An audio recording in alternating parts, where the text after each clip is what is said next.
Trump is full of shit. The jury also heard a smoking gun yesterday. Trump going over the hush money details on tape with Michael Cohen. I'll play the tape in a minute, but to me the headline is Trump is full of shit. He has now lied that he can't testify because of the GAG order. He is full of shit. What do you think about the candidates to testify? Well, I'm not allowed to testify. I'm under a GAG order. I guess. I can't even testify on that. No, we're going to be appealing the GAG order. I'd love to answer that question. It's a very easy question. The easiest question so far. But I'm not allowed to testify. So I'm not allowed to testify because of an unconstitutional GAG order. We're appealing the GAG order. And let's see what happens. Thank you very much. He's full of shit. He is backing out of testifying and, as always, blaming somebody else. And as usual, that somebody or something else is imaginary. He is backing out of testifying because apparently only when they played it did he remember that Michael Cohen had made a tape of the two of them discussing the 2016 hush money payment to not Stormy Daniels, but rather Karen McDougal. So it's a smoking gun, and it's not even the smoking gun from the Daniels case. There are multiple smoking guns. The jury just heard smoking gun number 1A. And it's not even a new A1 smoking gun. CNN got this tape and everybody played it in the summer of 2018. And on it, Cohen is heard telling Trump, referring to the National Enquirer catch and kill guy David Pecker, I need to open up a company for the transfer of all that info regarding our friend David. And Cohen references Alan Weisselberg and financing, and Trump interrupts. What financing? And then they talk about cash, and it sounds something like this. So I'm all over that. And I spoke to Alan about it when it comes time for the financing, which will be... Listen, what financing? We'll have to pay you. So No. I got... No. Hard to come back after the jury has heard that. But one thing you do not do if you are trying to come back from that after the jury has heard that, one thing you do not do is testify. Because they will ask you about that. Hence, Trump's lie about the GAG order, meaning he can't testify. I wonder how Jonathan Turley will make that lie seem true and how big a font they'll have to set the printer to so that Trump can walk out of court today with a phone book-sized stack of printouts. Well, print out. In a fitting metaphor, on the subject of not testifying and then lying about it, Trump's pants are so on fire that his post-court photo op last night was at a downtown New York fire department station. The other news yesterday, GAG order hearing number 2, and his attorneys actually asked the judge to look at articles before they post them to see if they violate the GAG order, which was another stunt, obviously. The judge said, no, when in doubt, steer clear. It has been noted in several quarters that we may be burying the lead about the GAG order rulings by Justice Merchan, and especially the threat of jail time. Trump has been quiet. Trump has been too quiet. But his lawyers tried to rebut the GAG order by saying he has to be able to defend himself from comments by others, like Biden. Listen, pal, I've tried that. Just turn the comments off. Also, if he's going to try to defend himself from mean tweets, Trump is going to spend the rest of his life answering just those that were sent between 3:47 p.m. and 3:57 p.m. yesterday. Say, that's not a bad idea. At the risk of exceeding my cuss word limit for one podcast, the back and forth between Trump's attorneys and the prosecution and the judge about the GAG order led to the following term used on Twitter X on April 23rd by Michael Cohen, entering the official Trump trial record, quote, "Oh, von Shits in pants, keep whining, crying, and violating the GAG order, you petulant defendant." VONSHITZINPAN. Could you spell it? Yes. VONSHITZINPANT.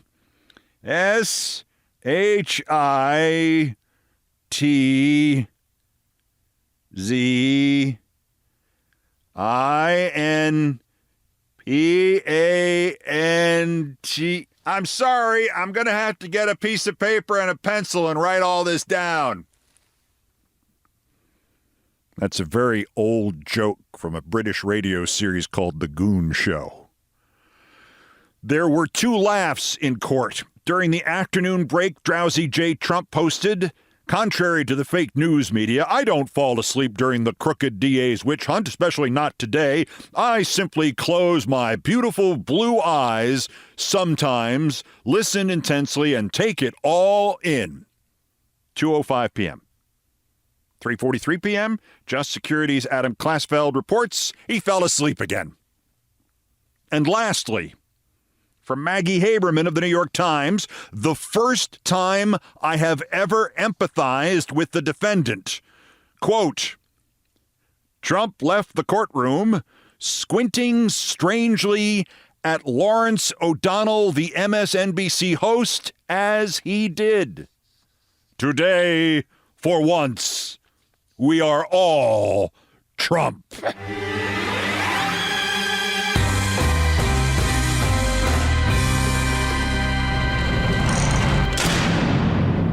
Thought bubble? I thought he was dead. We are in such an unprecedented place in this country's history that if Trump were to now pick Kristi Noem as his running mate anyway, and announce that they were going to campaign on a platform of puppy killing, the cult would do it. He's not likely to try this, but then did you really think that Noem's response to her self-defenestration would be to double down and claim the dog she murdered was far more evil than she had let on and was in fact a threat to her children? Seriously. By next week, Noem will be claiming that Cricket had clamped her vicious jaws around her daughter's neck or that she was holding Noem's children hostage. And by the way, Noem may have no other choice than to double down and claim she is the real victim here, because there is emerging evidence that the story of Kristi Noem luring the dog into a gravel pit and shooting it in the face because it was randomly attacking other animals and posed a threat of some kind, that might be a cover story. It has been little noticed, but the leader of the Democratic minority in the South Dakota State Senate said that Noem's unfathomable decision to write about shooting the dog was not some mistake, nor some expression of stupidity, nor even madness. According to the Associated Press, which interviewed him, Senator Reynold Nessebar, quote, said the story has circulated for years among lawmakers that Noem killed a dog in a, quote, fit of anger, and that there were witnesses. He speculated that it was coming out now because Noem is being vetted as a candidate for vice president. Again, quoting the minority leader directly, she knew that this was a political vulnerability and she needed to put it out there before it came up in some other venue. Why else would she write about it? Nessebar's implication is clear. The true story of the death of Cricket somehow is worse. In the book version, all efforts to train this dog failed, even an electronic collar. The dog, quote, ruined a bird hunt. The dog then escaped from Noem's truck and killed some chickens at somebody else's house, like, quote, a trained assassin. As Noem tried to get Cricket away from, quote, the scene of the crime, the 14-month-old puppy then, quote, whipped around to bite me. Noem decided Cricket was untrainable, dangerous to anyone she came in contact with, less than worthless. I hated that dog, unquote. And then she killed Cricket, and she killed a goat she also didn't like. Then she realized that a construction crew had watched both murders. Whatever really happened, Noem wrote that it had startled those workers so much that they had stopped working. Whatever really happened, Noem could not stop complimenting herself in the book for her toughness, for her willingness to do what was, quote, difficult, messy, and ugly. Difficult, messy, and ugly. An apt description of Kristi Noem.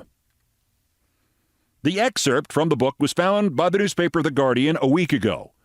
As America's hatred washed over Kristi Noem, she laid low until Wednesday. That's when she went on with Sean Hannity and resumed trying to get people to buy the book and, of course, buy her story. But it appears that buying the book was more important.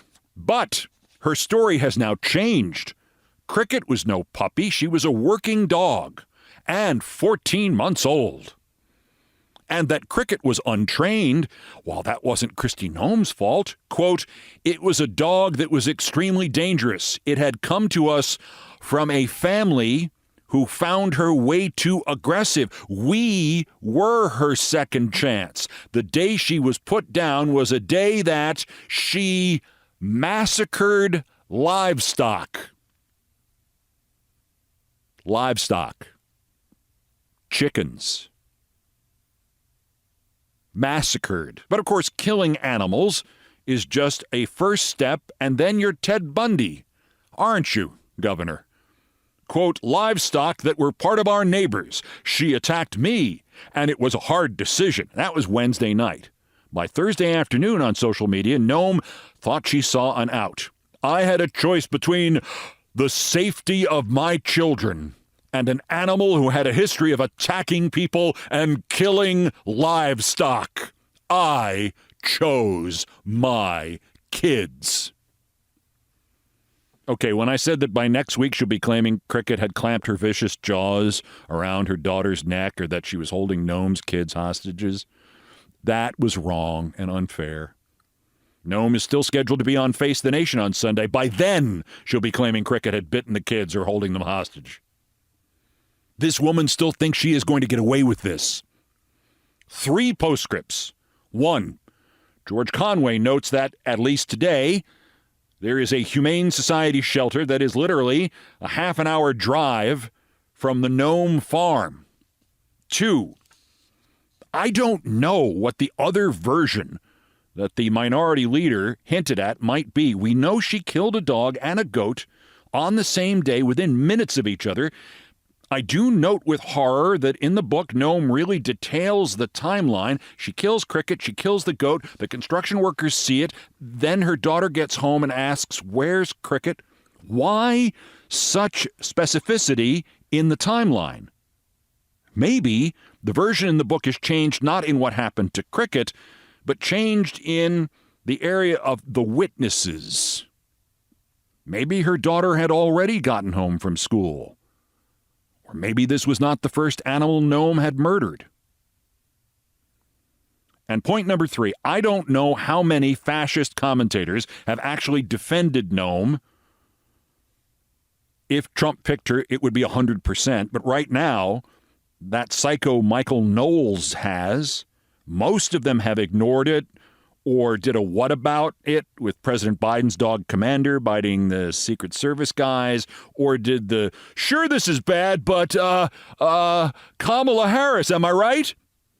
But the greatest excuse, the greatest example of, "Let me just throw this at the wall, maybe it'll stick," the greatest example of that I have ever heard is from Kim Guilfoyle, who posits that the only possible explanation for this is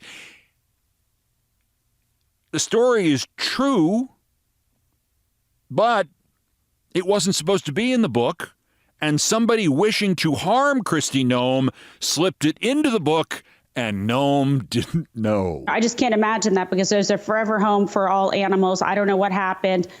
Maybe somebody slipped that in and she didn't see it. I don't know, but it doesn't make a lot of sense to me. So that's a tough one to take. Oh, my God. I mean, it's creative.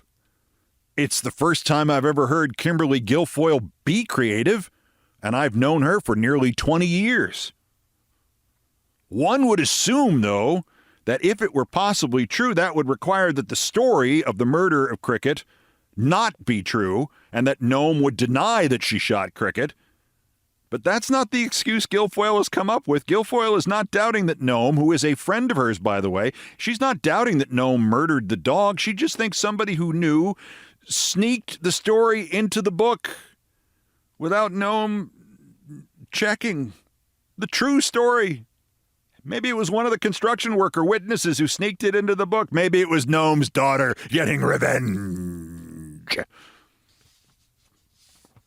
Slipped it into the book. Now that is a Kristi Noem apologist. I'm telling you, by Sunday, Kristi Noem will be insisting that Cricket had bitten the kids or was holding them hostage.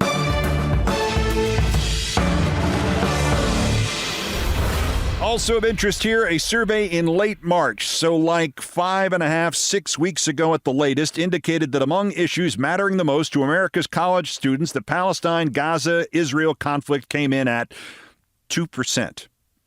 Let's say that's gone up 5-fold since then, 10%. So why are the protests being covered wall to wall? Because they're easy television. And they make Biden look bad. And they hide the reality that America's college protesters don't seem to realize that the existential threat to Palestine, to Gaza, to Israel, to peace in the Middle East, and to themselves, and to the right to protest on campus or off, the thing they should be protesting first would be Trump's fascism. That's next. This is Countdown.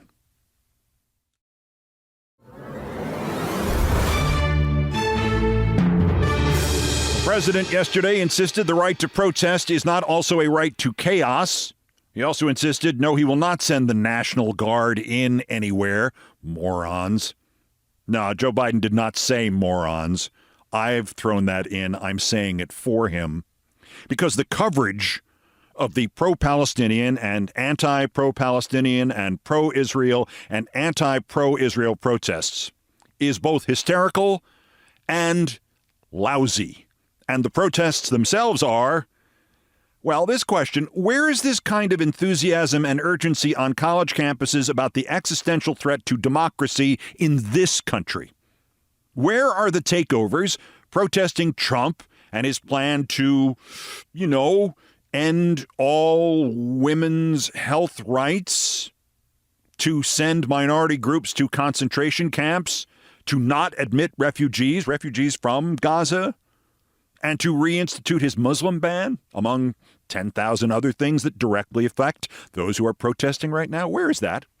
All I am hearing, even from smart friends of mine, is comparisons to the student protests of the late 1960s, and guess what? I was there. Not in college, obviously. But we had them in high school and middle school. And in the spring of 1970, they canceled my 7th grade classes for a week. And they did teach-ins from 9 in the morning till 3 in the afternoon, 5 days in a row, because the issues were a little closer to home, like systemic racism and the assassination of Martin Luther King and the Kennedys. And, oh, by the way, the government forcing teenagers against their will to kill other people or be killed by other people in Southeast Asia, something that confronted nearly all of us in that school, potentially at least. Yesterday, the Associated Press breathlessly issued the news that, quote, at least 2,000 people have been arrested at pro-Palestinian protests on U.S. campuses since April 18th, AP tally shows. I'm not advocating for arresting protesters, although that's part of the protesting deal. And I'm not defending protesting or getting arrested. I'm agnostic about this. I'm just offering a little perspective.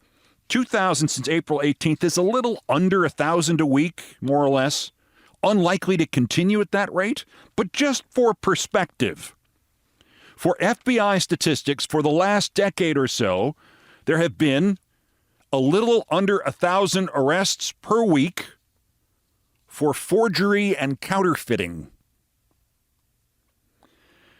These protests are being covered because protests are easy television news. Streaming news. Stuff the protesters can shoot themselves. It's easy. Point and click, we used to say. The stories rarely fail to produce a story and conflict and violence and fires and explosions. So if you actually send a reporter or a crew and you get nothing, well, that doesn't happen with a student protest. You get something you can lead with or put on your front page or live stream. And they are, depending on your audience's point of view, they're either those selfish, slovenly college students or those brave, principled college students. And if you're Fox News, you can blame all this on Biden and lead with something other than Trump on trial or Trump lying or Trump farting. So the last point about the students, I don't know. The city of New York is often a dubious source, but this is the kind of statistic that can be easily rechecked later. Sounds like it would be a difficult one to lie about. City of New York yesterday says it arrested 282 people at Columbia and CCNY, and 47% of them were not affiliated with either school. In the 60s, the protests were literally life and death. But do you know about the protest movements at major universities in the 70s? Probably not, because they were about what these protests of today are nominally about: divestment. Get Cornell out of South Africa. Not one violent incident in, I think, 5-6 years of constant protest and debate and negotiation. And this was just 6 and 7 and 8 years after black students had to defend themselves at Cornell with guns, long guns, against racist frat brothers. And guess what? The end of it, without violence, Cornell divested from South Africa. As I said earlier, I'm largely agnostic about the issues being protested here, and I defend the students' right to protest, and sorry, this is not 1969. This is also not Black Lives Matter. And the coverage of this is being used to convince right-wingers and undecided voters that the cities are burning. Right now, the trajectory of what these protests will produce is a Trump presidency, in which what most of the protesters want, U.S. involvement in the Middle East war, that will be increased. Support for Palestine, Palestinians, Gaza refugees, that will be cut off. Humanitarian aid? No more humanitarian aid. And, by the way, the next protesters on college campuses, they will be immediately arrested or worse. Listen, I think about burning it all down roughly every second or third day. In fact, I have since 1975 or so. I get it. Problem is, Trump gets it too. And these protests are playing into Trump's hands.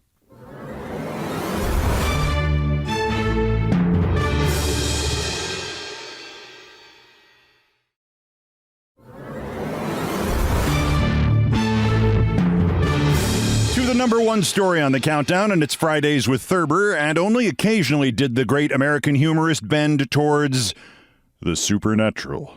Lots of Thurber's characters, like his fictionalized version of his own mother, claim to get messages from beyond the grave and stuff like that. But rarely did Thurber ever go occult in the first person.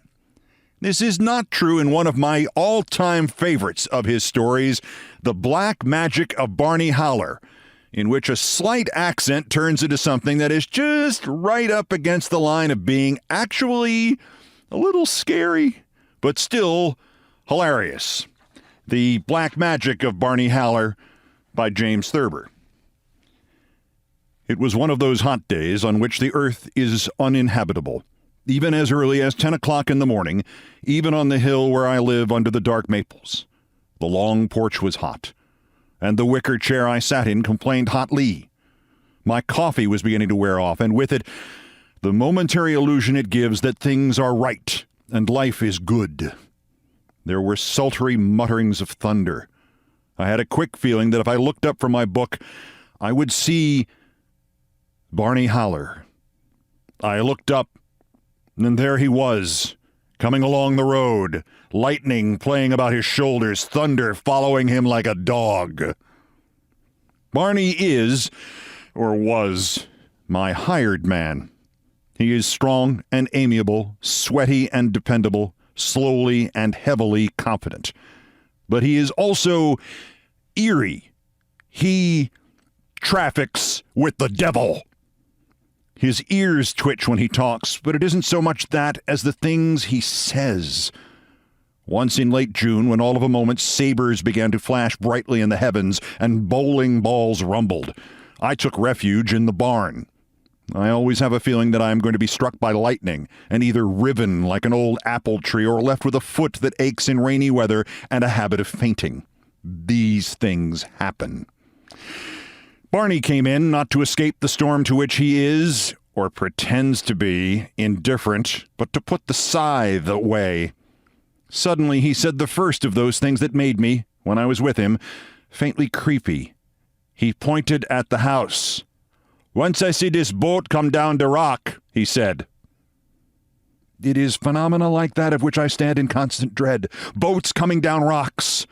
People being teleported, statues dripping blood, old regrets and dreams in the form of Luna moths fluttering against the windows at midnight. Of course, I finally figured out what Barney meant. Or what I comforted myself with believing he meant. Something about a bolt coming down the lightning rod on the house. A commonplace and utterly natural thing. I should have dismissed it, but it had its effect on me. Here was a stolid man, smelling of hay and leather, who talked like somebody out of Charles Fort's books, or like a traveler back from Oz. And all the time, the lightning was zigging and zagging around him. On this hot morning, when I saw Barney coming along with his faithful Storm trudging behind him, I went back frowningly to my copy of Swan's Way. I hoped that Barney, seeing me absorbed in a book, would pass by without saying anything. I read, "I myself seemed actually to have become the subject of my book. A church, a quartet, the rivalry between Francis I and Charles V. I could feel Barney standing looking at me, but I didn't look at him. "This morning, by," said Barney, "I go hunt gratches in the woods." "That's fine," I said, and turned a page and pretended to be engrossed in what I was reading.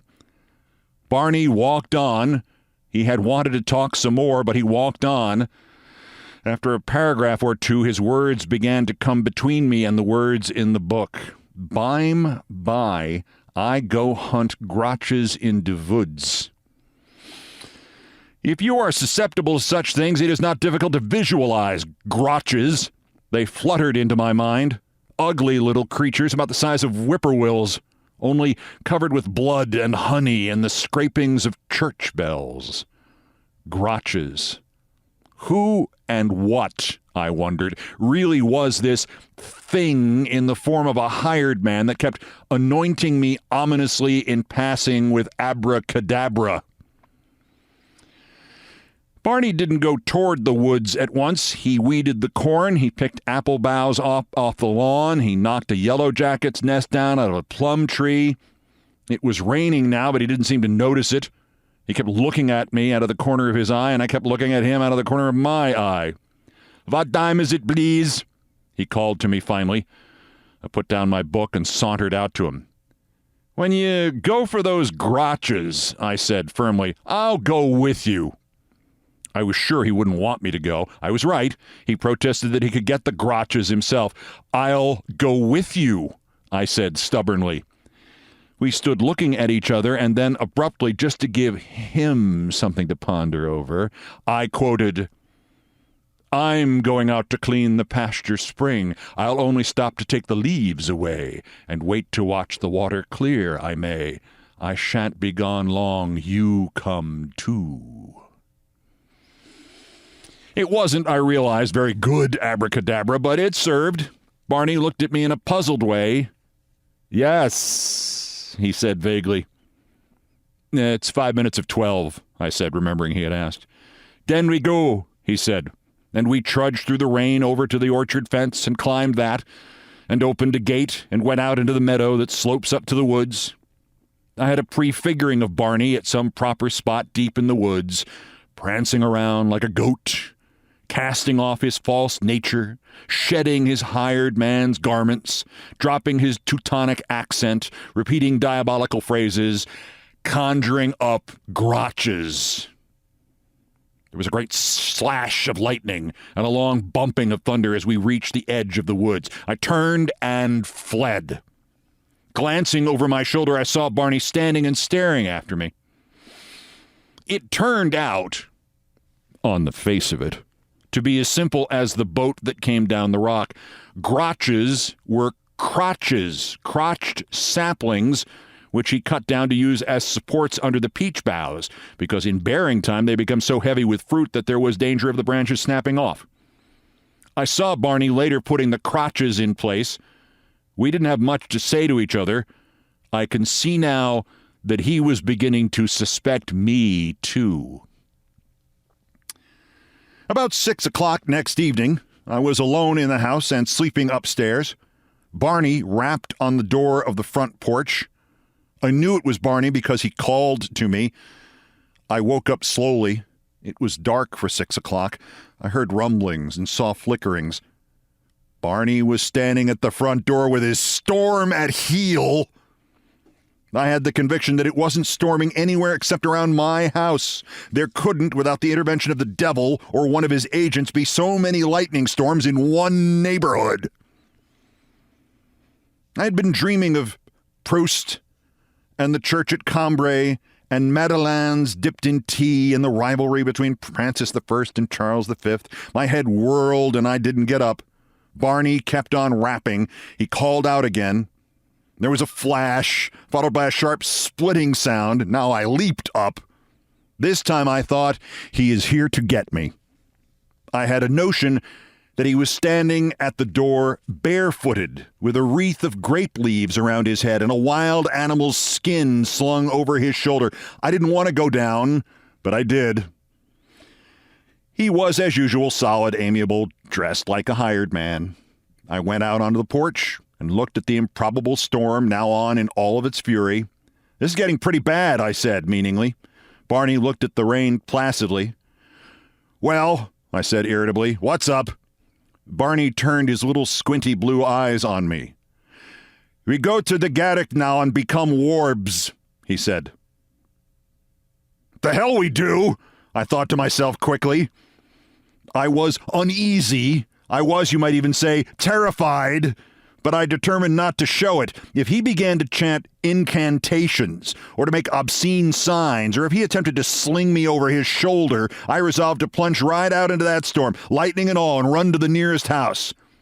I didn't know what they would think at the nearest house when I burst in upon them, or what I would tell them, but I didn't intend to accompany this amiable-looking fiend to any garrick and become a warb. I tried to persuade myself that there was some simple explanation, that warbs would turn out to be as innocuous as boats on rocks and grotches in the woods. But the conviction gripped me, in the growling of the thunder, that here at last was the moment when Barney Holler, or whoever he was, had chosen to get me. I walked toward the steps that led to the lawn and turned and faced him grimly. Listen! I barked suddenly. Did you know that even when it isn't brillig, I can produce slithy toves?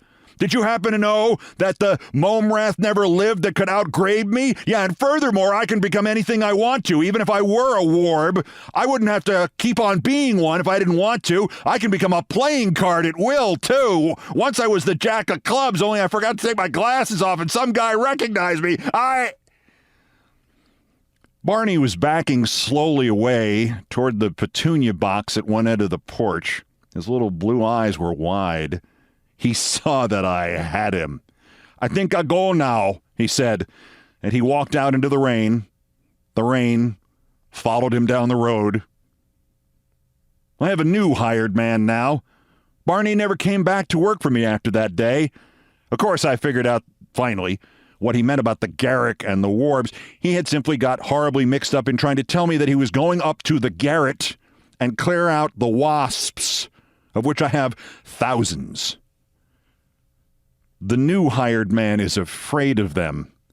Barney could have scooped them up in his hands and thrown them out a window without getting stung. I am sure he trafficked with the devil, but I am sorry I let him go.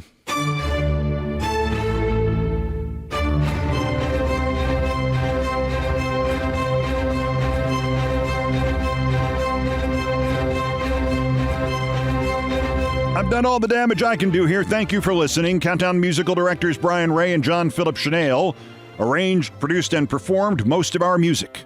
Mr. Ray was on the guitars, the bass, and the drums. Mr. Chanel handled orchestration and keyboards, and the whole thing was produced by TKO Brothers. Other music, including some of the Beethoven compositions, arranged and performed by No Horns Allowed. The sports music is the Olbermann theme from ESPN2, written by Mitch Warren Davis, courtesy of ESPN Inc. Our satirical and pithy musical comments are by Nancy Faust, the best baseball stadium organist ever. Everything else was pretty much my fault.